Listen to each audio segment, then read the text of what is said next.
together.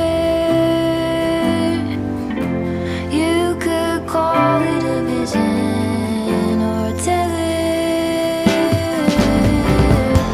All at once I can see it put back together. You could call it a vision. You could call it a vision.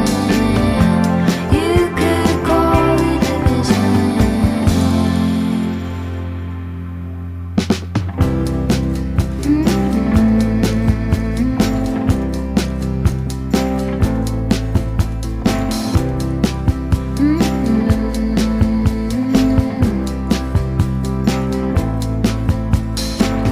Take me to the ruins, aquifers and springs, baby ferns uncurling every living thing.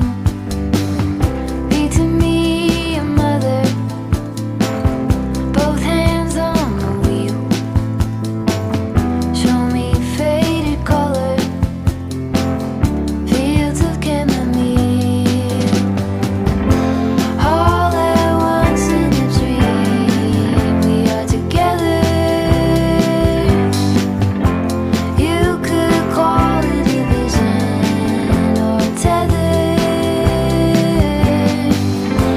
All at once I can see it put back together.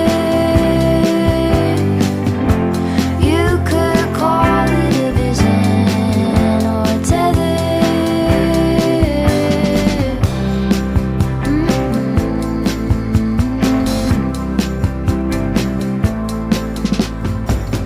Take me to the jungle, teach me tiger law. Read to me a poem, sing to you a song. Drunk in my devotion, laid out on your chest.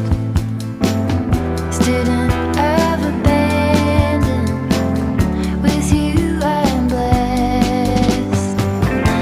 All at once in a dream, we are together.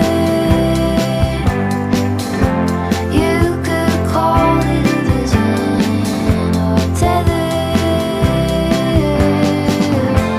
All at once I can see it put back together. You could call it a vision or a tether.